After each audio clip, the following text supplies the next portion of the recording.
Jnanatimirandhasya Gyananjana Shalakaya Chakshurmilitam Jena Tasmai Shri Gurave Namaha Shri Chaitanya Manopistam Sthapitam Jena Bhutale Swayam Rupakada Mahyam Tadhati Shapadantikam Vandehang Shri Guru Shri Jatapadakamanang Shri Gurun Vaishnavamscha Shri Rupam Shagrajatam Shahagana Raganatan Vitam Stam Sajivam Sadvaitam Savatutam Parijana Sahitam Krishna Chaitanya Devam Shri Radha Krishna Padan Shahagana Lolita Shri Vishakhan Vitamscha He Krishna Karuna Sindho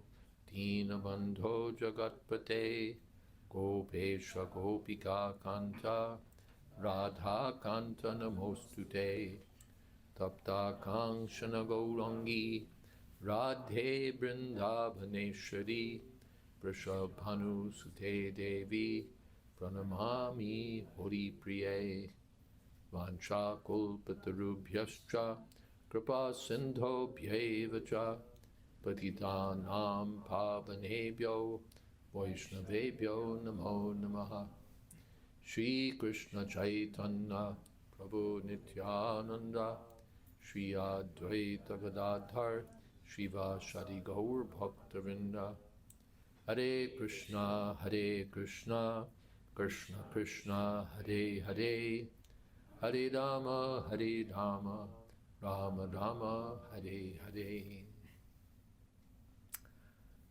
Thank you all very much for coming. Let's see what we can do to get in a little bit closer. It will come closer. Yeah, there we go.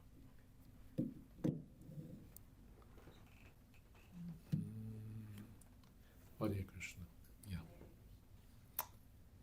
Well, today I thought that I'd take the opportunity to speak about a mostly forgotten devotee from 26 Second Avenue.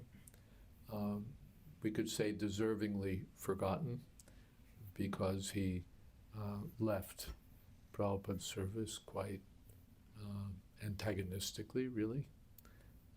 But for the sake of history, it's instructive to see how one makes advancement by the grace of the spiritual master, and also how one loses everything by cutting oneself off or losing faith in the spiritual master.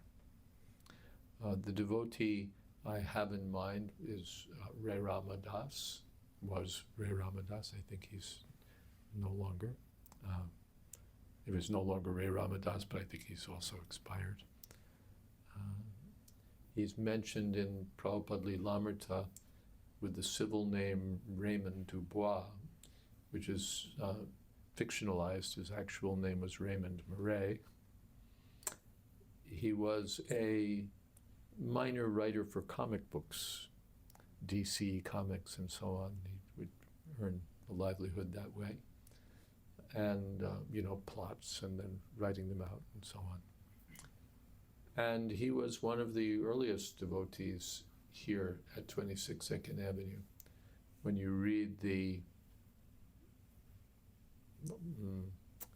articles of incorporation for the society, his name is there as one of the original directors, along with Harvey Cohen and other people who, by the time I arrived, were long gone.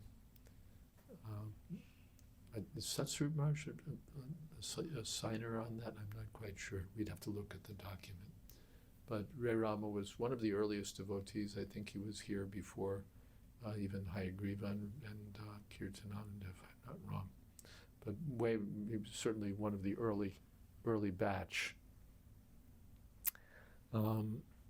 He used to there were no living facilities here at 26 Second Avenue except for Prabhupada's apartment. Devotees used to stay in apartments in the neighborhood, which back in those days, an expensive apartment was like $60 a month, and the real cheap ones were $20. So, and therefore it provided an accommodating place for the hippie people in the mid-1960s. Rama wasn't, he was a little bit older, he wasn't quite a hippie, more like Satsvarup Maharaj's age, I think. He would have been, when I joined, that means he would have been around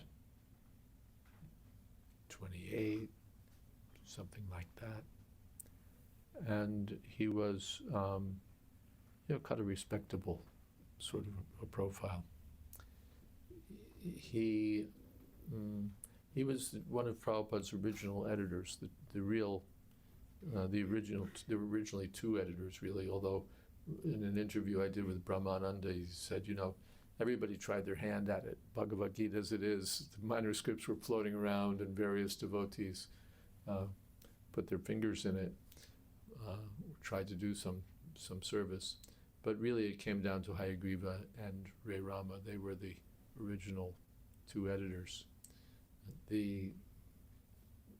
Bhagavad Gita as it is was Hayagriva's project. He was the editor. And then Hayagriva left the society, left the Association of Devotees. That's sort of a long story, a fairly well-known story by now. How Kirtanananda Swami disobeyed Prabhupada's orders and went off, and Hayagriva, in sympathy with Kirtanananda, also left for some time. And then they came back, they founded New Vrindavan, and then Prabhupada welcomed them back very feelingly. He said they'd come back with sincerity. But while he was away, Macmillan wanted to publish the abridged Bhagavad Gita as it is. And so Ray Rama was brought in to take the manuscript and pull it into shape for publishing. In part, that meant cutting it down like anything, because Macmillan had a series of traditional texts that they were publishing, Bhagavad Gita being one of them. So it had to fit the format of the other books. That meant it had to be like 250 pages or so, which meant cutting out all the Sanskrit, all the word-for-word meanings, and then really cutting down so many of the purports, or cutting them out entirely. So at one point, Prabhupada called Ray Rama out to Los Angeles, and in Prabhupada's presence, they, Ray Rama finished the job. So, his name was there as the editor of the original abridged Bhagavad Gita as it is. But Prabhupada, as a sort of, encouragement to Hayagriva, included a thanks, had Ray Rama include a thanks to Hayagriva for his work on the text. So that was Bhagavad Gita as it is. But the other book of importance, which, if I recall, came out first, was Teachings of Lord Chaitanya. Teachings of Lord Chaitanya was quite an advanced book. Prabhupada had selected important sections from Chaitanya Charitamrita and had done sort of a summary study of them in this book, Teachings of Lord Chaitanya.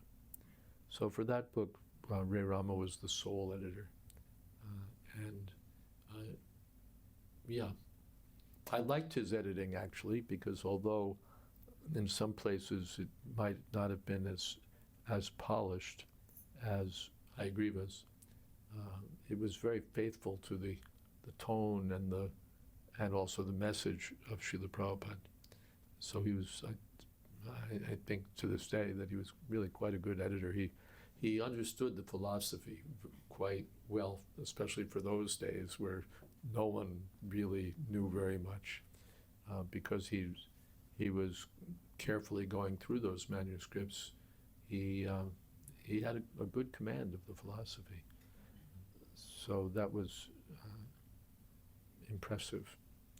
I'll talk more about that in a few moments.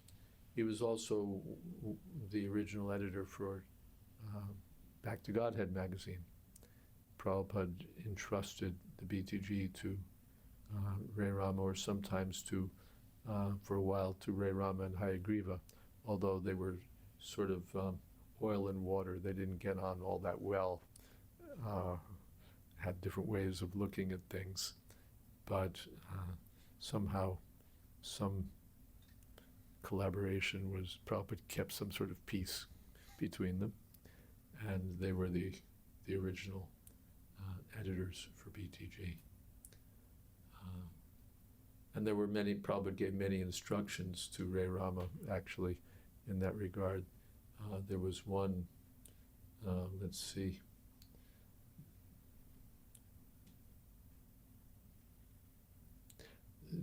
notorious article, actually. There was a picture that came out of Vastraharana Leela, Krishna stealing the clothes of the unmarried gopis, and simple line drawing sort of thing, accompanied by some sort of explanation that this taught us that we have to learn to stand naked before God. And Prabhupada objected severely that this is not the subject matter for Back to Godhead. Back to Godhead is on the, what would you say, preliminary level of devotional service. And these subjects were for the Paramhansas, or for the advanced devotees. So it was inappropriate for BTG. And Prabhupada objected even more strenuously to the philosophical justification offered that this teaches us to learn. No, Prabhupada saying he actually stole the clothes of the gopis. So he really didn't like the explanation either. He objected to that also. So much so that he had, of course, those were the days when it was published on like a mimeograph machine here in the temple. And Prabhupada had the devotees sit and take out that page from every copy. It was unfit. That was certainly instructive. Prabhupada told Ray Rama that he wanted the magazine to become as popular as Life magazine, which in those days was a big magazine here, or Illustrated Weekly of India, which is now like What India Today is, which it was like What India Today is, leading publication. But then when there were sort of attempts to popularize it, there were advertisements, sort of hippie advertisements. Prabhupada objected to those. And there were, one issue had an interview with the Beach Boys, a rock, West Coast surfing music rock band of the day. And because they were, I think, interested in transcendental meditation or something like that. So there was an interview, all fluff, really, and Prabhupada objected to that in the future we shall not publish such, I'm paraphrasing, useless junk.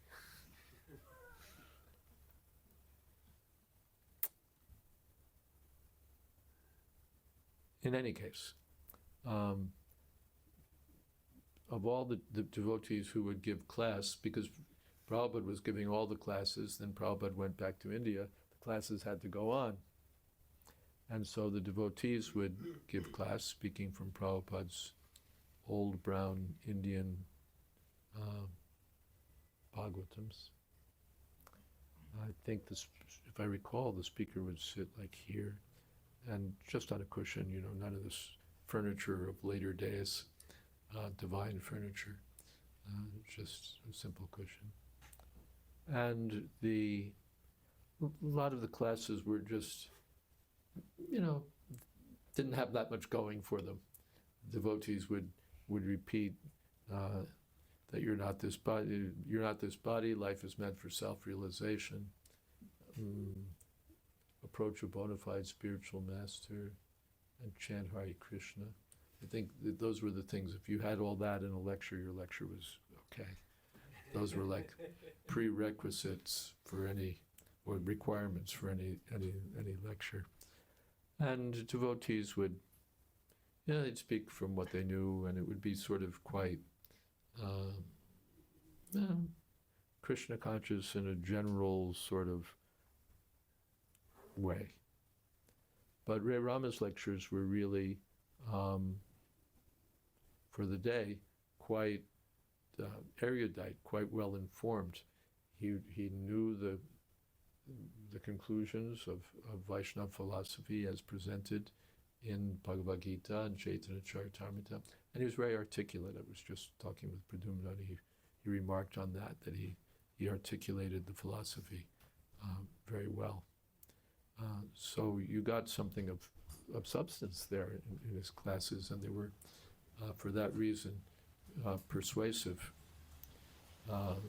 He also had a little beard that made him look like something like a, professor or a learned person, and he used to wear like a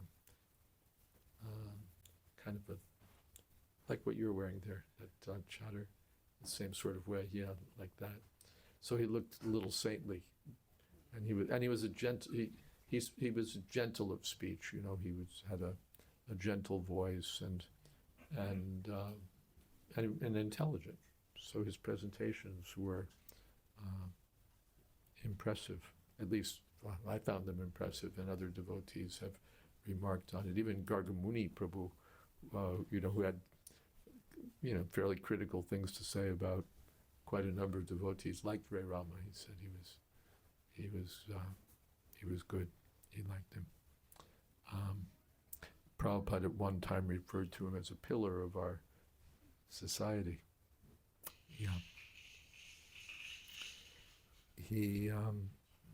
And he was very good at answering questions.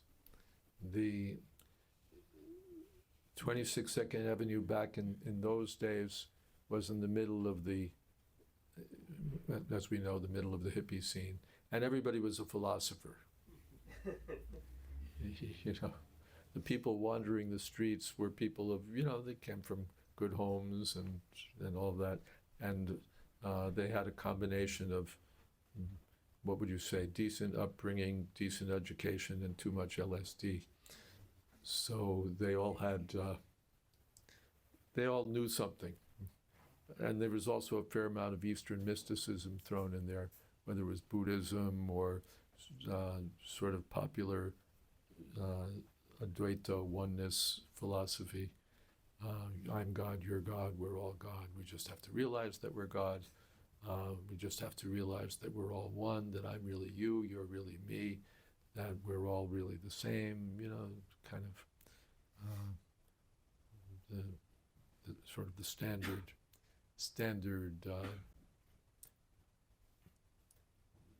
narration, the standard doctrine of popular Indian spirituality, without much reference to any of the traditional teachers, just a sort of hand-me-down, plain vanilla. Well, not plain vanilla, because it had lots of pinks and blues and all of that. But anyway, everyone was a philosopher, and they'd be challenging also. Why blah blah blah blah blah, and LSD is, the way to spiritual realization, and and why no illicit sex, and what is this illicit? So how could sex be illicit when it's given by God Himself? How can anything created by God be anything less than divine? So there was a lot of this sort of popular, ad hoc, self-made, roll your own, literally, philosophy on the streets here and flowing into the storefront. And Ray Rama was good at parrying them. He was really quite good. He had Prabhupada's answers down and a few extra ones of his own. I remember, what is it? One who knows does not speak. One who speaks does not know. What is that? It's Tao Te Ching, right? One who knows does not speak. One who speaks does not know. So, people would come in and very profoundly espouse this point of view. And Ray Rama would point out to them that by the author's own statement, he didn't know.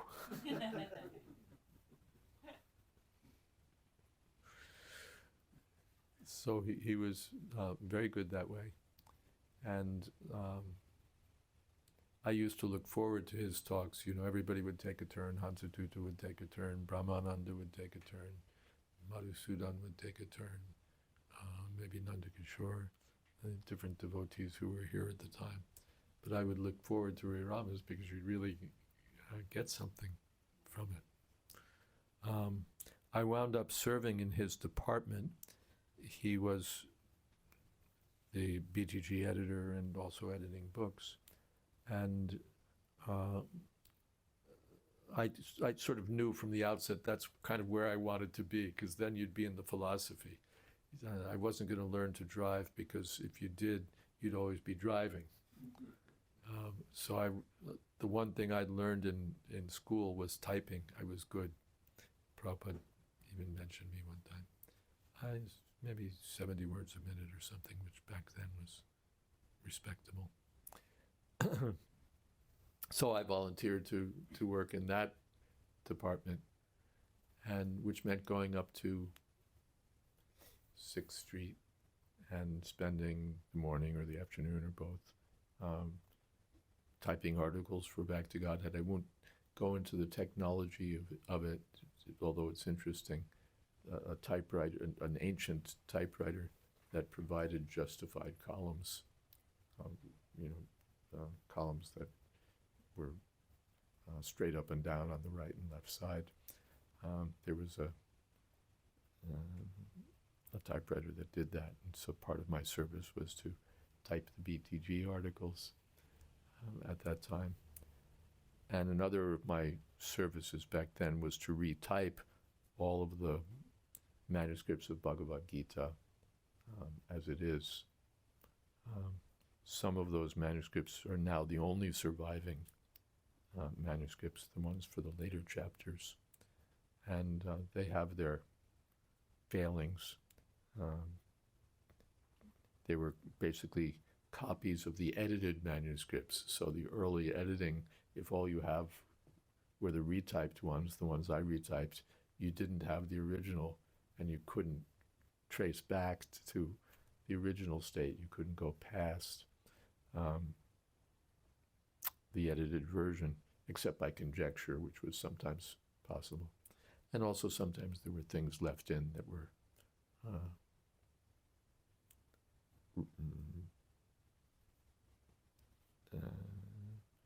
remnants of or artifacts of the original manuscript.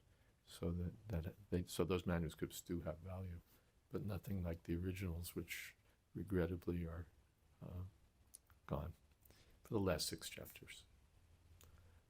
So I did that retyping, and at a later stage, I also undertook the retyping, or the typing really, of the Nectar of Devotion.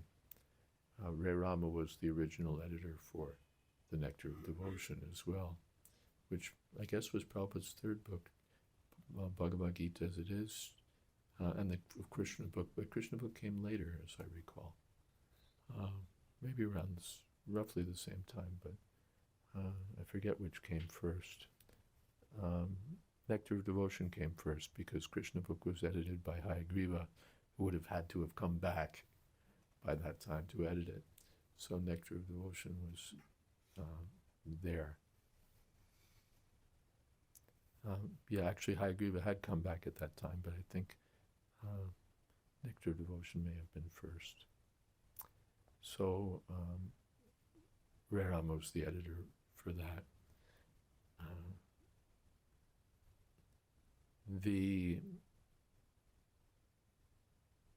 Let's see how I'm doing for time. Okay. He was also a very amiable person, very easy to get on with, and very sensitive. He was kind of a nervous person. You know, I used to notice that his hands would shake, and I thought, well, wait a second. If he's, you know, advanced in, if Krishna consciousness means you're on the transcendental platform, why should he be nervous? Because it was sort of a nervous.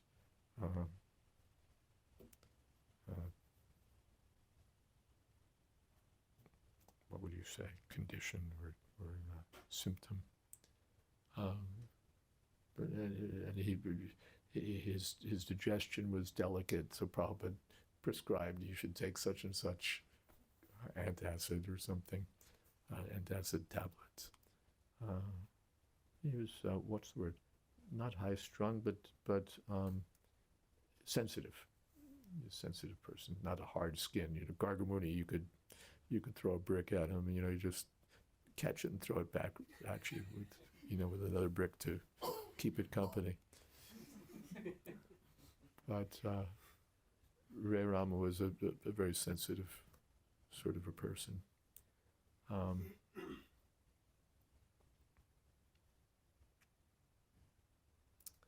But gradually what happened is that he started losing faith in Srila Prabhupada, and Prabhupada could detect it. He started losing faith in the philosophy and started losing faith in Prabhupada himself. There was a cover of Back to Godhead, and maybe one of the first that had used more than one color, and a picture of Arjuna on the chariot, and Prabhupada said it looked like Arjuna had a fang, and he held Ray Rama responsible for that. So you know, Prabhupada was catching something's not right here. And at one point, he called Ray Rama to New Vrindavan. By that time, now Hayagriva and Kirtanananda had begun the New Vrindavan project. And Prabhupada called Ray Rama to, ostensibly to review the manuscript with him. And I remember that we in fact read the whole book to Srila Prabhupada, and he would make a comment here, a comment there. What is this Shuk Samhita? And I thought I knew, but I was wrong. But anyway, Prabhupada would here or there say something, not much actually, when you consider. But he was going through it with Ray Rama. And although I think the ostensible purpose was editorial, I think the deeper purpose was that Prabhupada saw that Ray Rama was in spiritual difficulty and was trying to save him, a project which ultimately didn't succeed. And by that time, Ray Rama had become a little, what's the word? Unsubmissive. Then he made some argument to Prabhupada that without, you know, the electricity, you wouldn't be able to work. And Prabhupada said, we can see Krishna in the dark. So he countered it. But Prabhupada saw that he was having difficulty. And then the difficulties, and I was sort of, what's the word? I was quite, a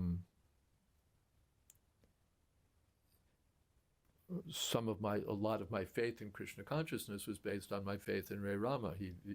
He was articulate, he was often brilliant, he knew what he was talking about, he was gentle in behavior, he was like a saintly person.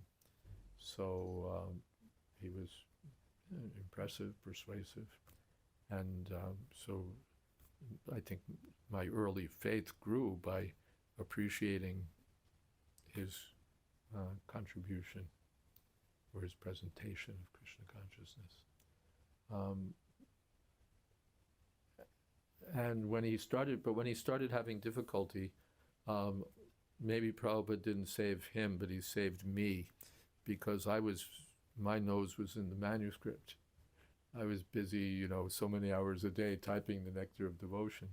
So whatever problems Ray Rama was having weren't my problems. And I didn't get all what we say, our jargon is, I didn't get mental about things. I didn't start having deep doubts and personal crises or anything. I was happy. And in this the Nectar of Devotion was really nectarian. It had so much that we had never heard before. Now we've all read the Nectar of Devotion many times. We've read the Krishna book many times. Those of us who've been around for longer than we deserve to be around, we've read these books. Back then it was something novel, and part of the novelty was that nobody else had read them.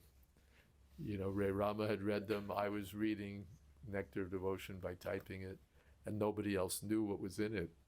So there was a certain exclusivity, a certain proximity to Srila Prabhupada that we got by typing these manuscripts or editing these manuscripts.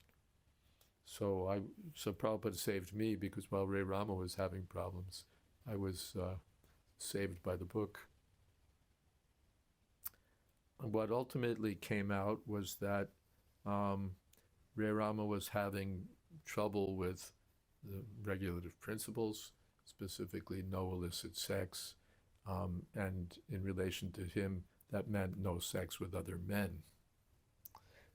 That was his unstated, or until then, I think, problem. But it all came out at that time, particularly because he formed a romantic relationship with one cherubic young brahmachari, and who became his, flatmate. And it was really a sordid scene. It went from being, spiritually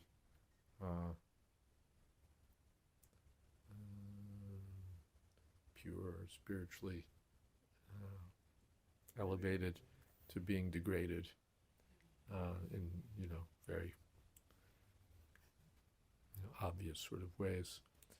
So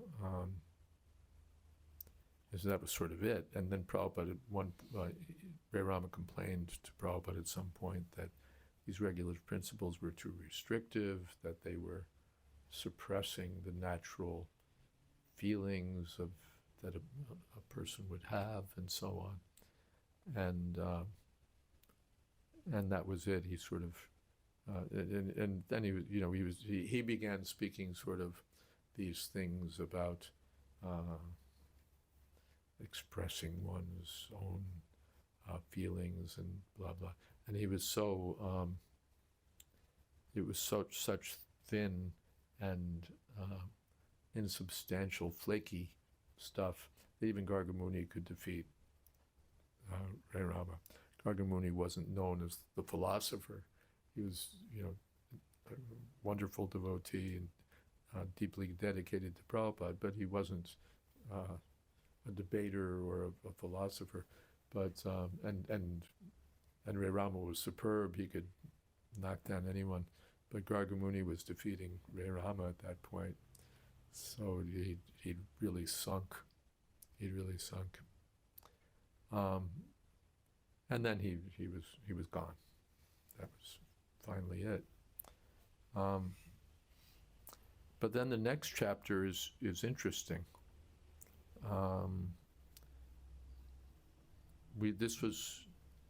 This had happened, I guess, maybe when we were still at 26 2nd Avenue. Yes, while we're still here, all of these things that I've talked about. Then we moved to down the block, 61 2nd Avenue. And then we moved to Brooklyn, to the old Henry Street Temple. And we had our press office on a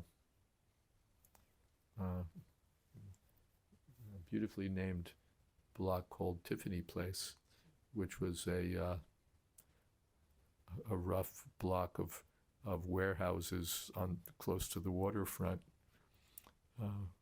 but which now I saw it a few years ago, actually seems deserving of the name. It's all been gentrified. But one day, so we were working, we had a loft up there where we were doing our press work, a large loft. And one day Ray Rama comes in and, expressed an interest in doing service, interested in coming back. And so he wrote a letter to Prabhupada. And I thought this was so wonderful.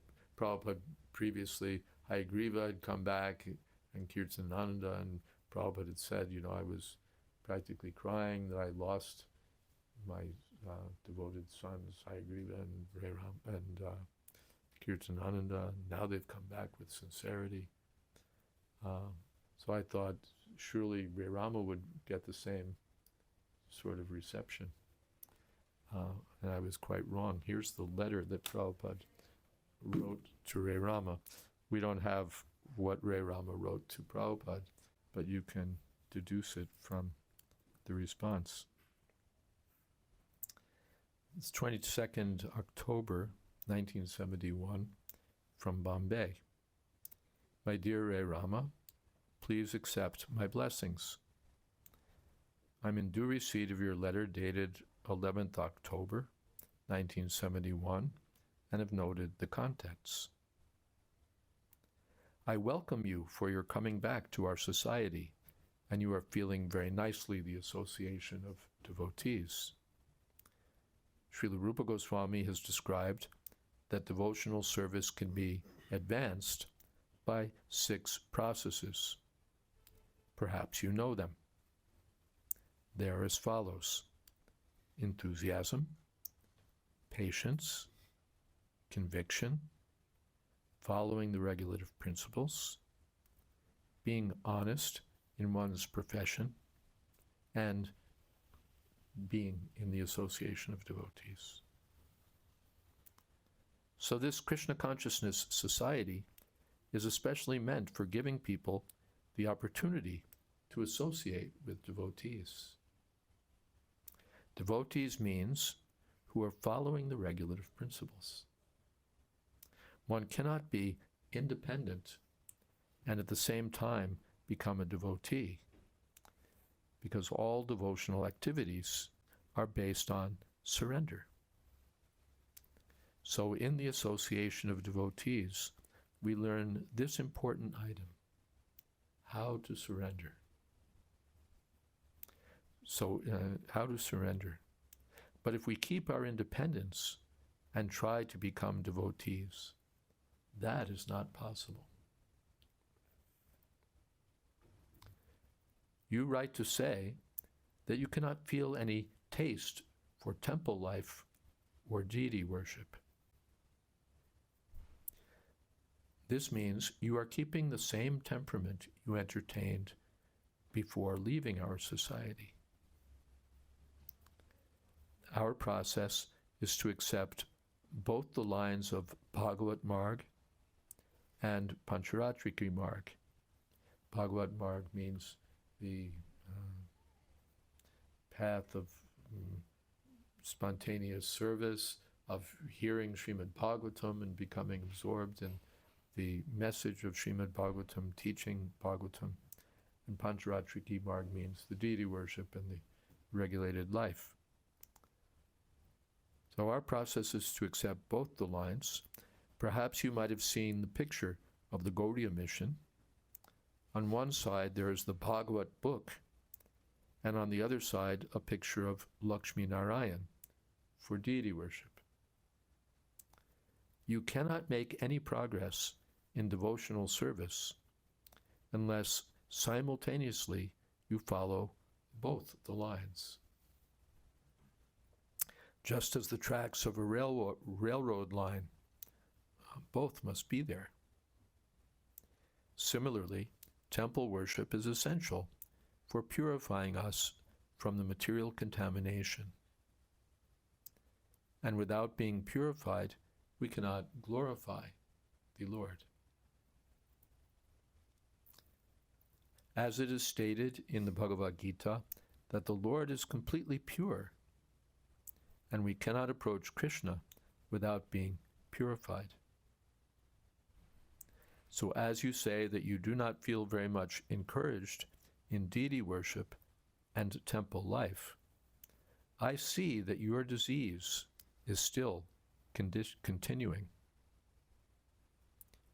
Under the circumstances, simple academic career will not help you.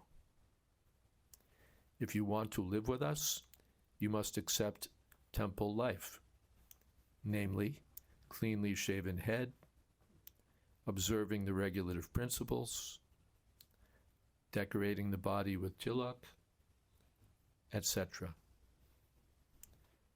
You know all these things.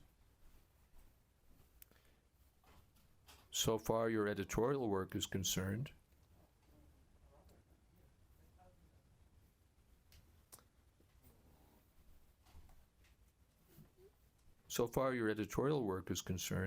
I welcome your good service.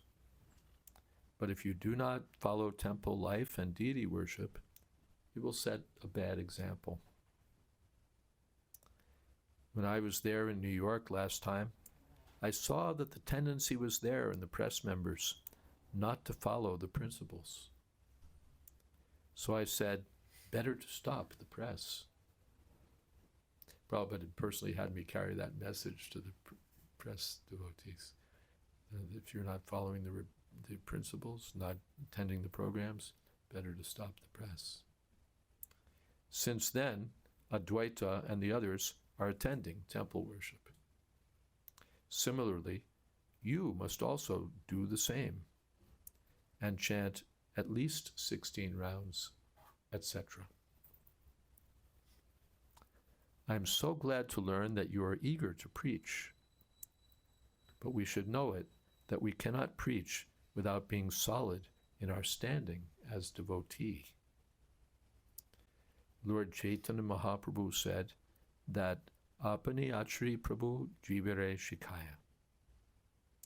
This means that Lord Chaitanya wanted that one should preach by behaving himself exactly what he preaches. So our Krishna consciousness movement, preaching, depends on personal behavior. If you want to preach the gospel of Lord Jesus Christ on the principles of Bhagavad Gita, you will find so many differences. Those who are following Jesus Christ, let them follow strictly to the principles of the Bible. Thou shalt not kill is now being misinterpreted by Christian priests. Now they say, thou shalt not murder. This means trying to save themselves from the crime of animal killing.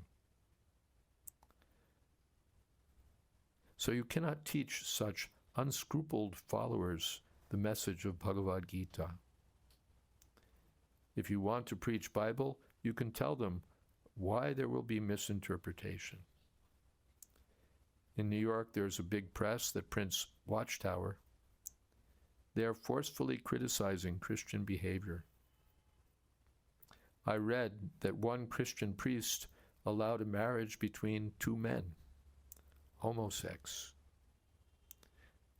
So these things are going on. So your proposal for preaching the gospel on the basis of Bhagavad Gita will not be successful. If you want to do that, I cannot check you, but I cannot allow you to do such things from within our society. You have to understand our philosophy perfectly, follow the regulative principles, and then, in fact, you can edit our books and papers. When I shall go to Mayapur, then upon hearing from you of my proposal, as mentioned above, I shall arrange for your coming to India. First of all, you have to decide yourself whether you are prepared to surrender to our principles. But if you keep your independence, either in Mayapur or New York, your position is the same. To associate with me, you are always welcome, but not with your independence. That will not help me or you. Hoping this will meet you in good health, your ever well-wisher, A.C. Jayadvaita Swami. You can see quite a strong reply, not at all sentimental or willing to accommodate broadly for the sake of getting someone back, but really laying it on the line that if you want to come back, here are the standards you have to meet. My guess is that Prabhupada knew that essentially he was saying, here it is, and it's unfortunate that you're not going to come back. That would be my guess. But he gave him the opportunity that here are the standards, and if you're willing to follow the standards, otherwise we can't take the risk of having someone who's, supposed to be a leader or supposed to be someone of stature, but who's not following the regulative principles, who's not willing to accept the process for self-purification, but who really has his own ideas, his own independent notions for spiritual progress. Prabhupada said, won't help you, won't help me.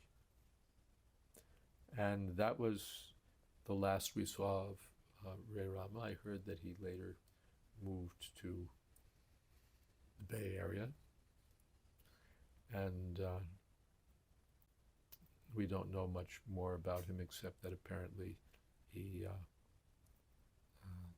died many years ago.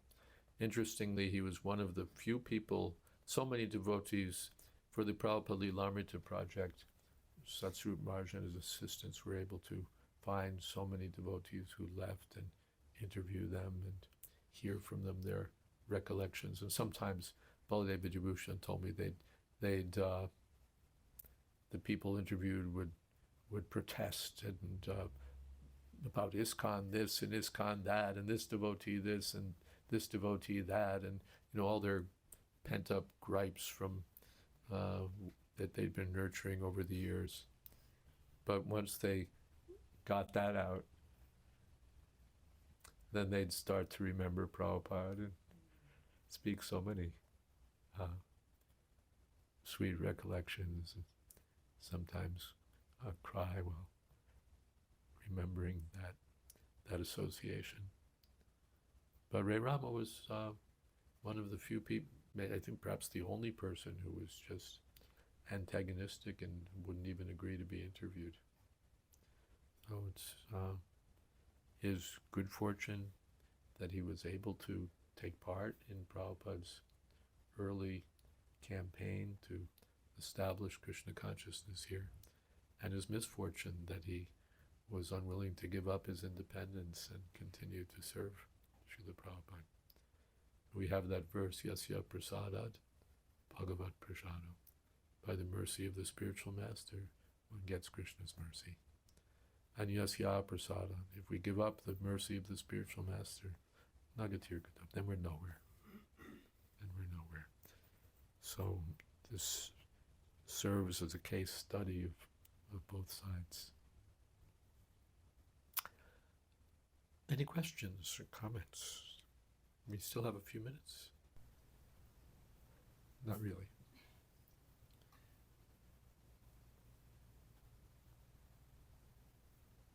Maybe just one quick question. One quick question. I've gone over time. Sorry for that.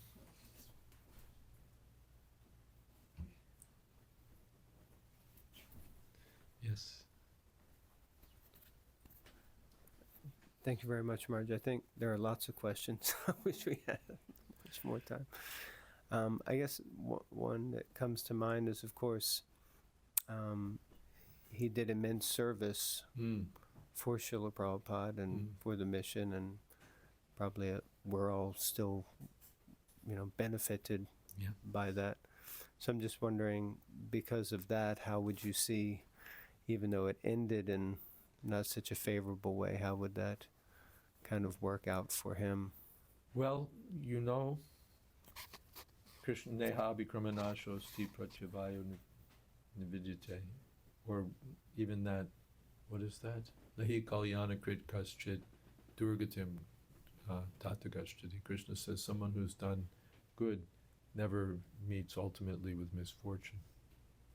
So, of course, when you offend a pure devotee of Krishna, that's severe. In the Nectar of Devotion, that very book, it said that what should be the waxing moon of devotional service that we get from Sankirtan becomes the waning moon, and can even practically become the dark moon. So, on the one side, severe transgressions and severe disobedience or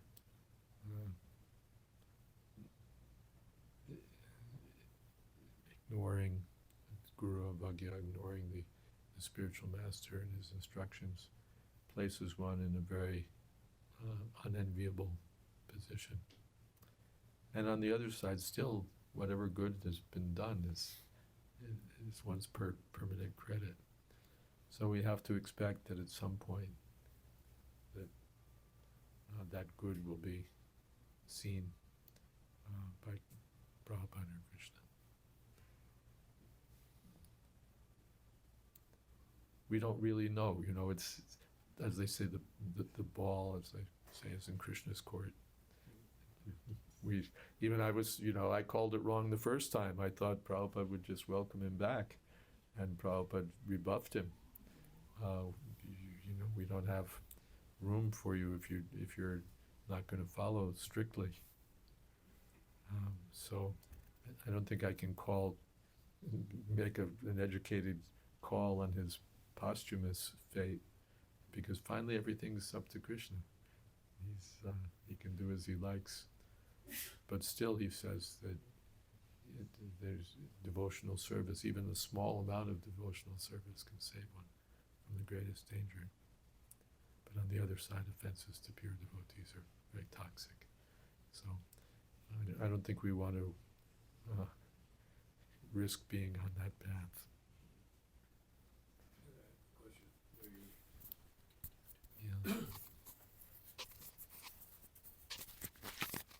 I would just like to say, I don't know the person you were talking about, but your storytelling was great. I feel now like I know him, and I enjoyed the story. Thank you. Sure.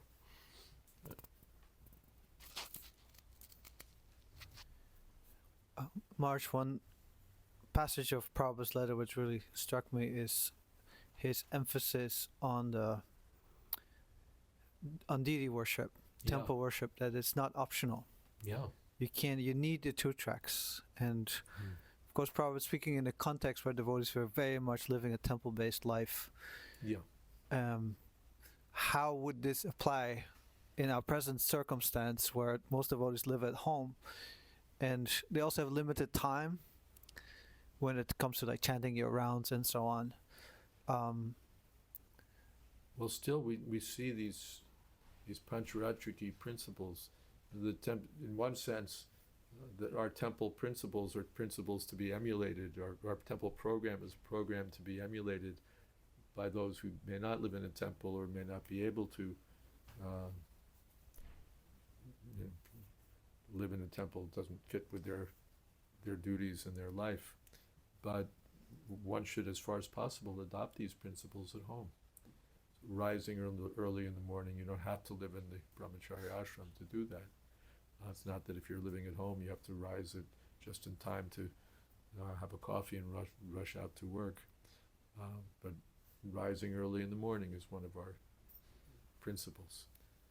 Chanting Hare Krishna on our beads is one of our principles, and especially early in the morning is the best time for that. Reading. We may not be able to devote hours to Shastric study, but regularly to hear. There's so many now online. There's so many classes, excellent classes available. One can take advantage of that. So many books are available. They're not just meant to sit on the shelf. At least if we read something every day, something, and then we have a spiritual life. Otherwise, if all we do is a bare minimum of chanting, and then coming to the Sunday program, our life is going to reflect that. That's all we'll have. But if we emulate the temple program, get up early, we can keep a deity or a picture of Krishna and do some simple, even in India, the tea wallas, or they'll do a little puja early in the morning before they open their tea stall. So that worship, simple worship of the Lord, and anyone, Prabhupada says, can offer a flower, a fruit, a simple offering to the Lord. It doesn't have to be our elaborate temple worship, but to see the picture or the deity of Krishna, to render some service. And of course, Prabhupada says to strictly follow the regulative principles, 4 regulative principles. These are essential. Not just that we go out and do kirtan or we go out and preach, but when you look at our own life, it's like the first thing is we get up at a late hour with only enough time to check our Facebook feed and head out to work. That's not what Prabhupada had in mind for us.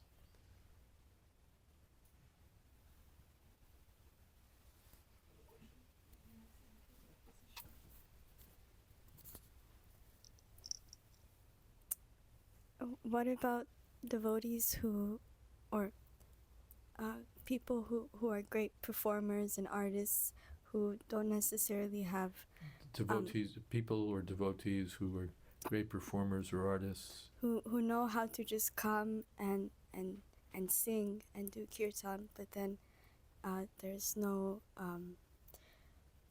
sadhana really. Yeah, they come for the kirtan and they're great musicians, but there's no sadhana. Prabhupada didn't appreciate that. If you read the other book, Srila Prabhupada's Kirtan Standards, Prabhupada said, yeah, there it is. We have to chant in the process.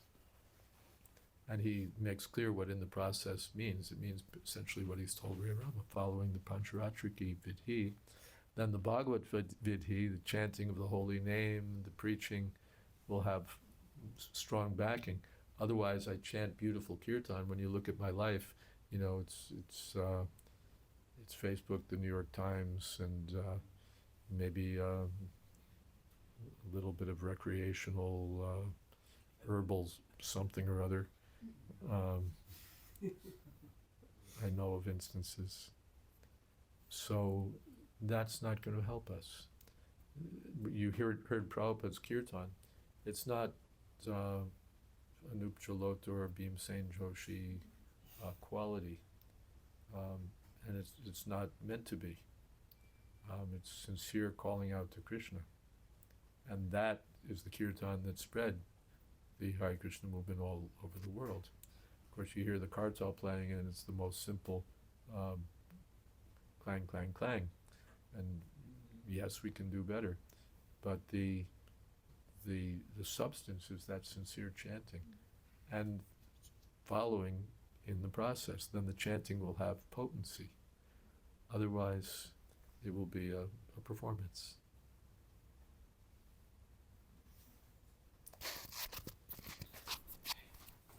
Thank you very much, Maharaj. So let's thank Maharaj by loudly chanting 3 times. Hari Bol.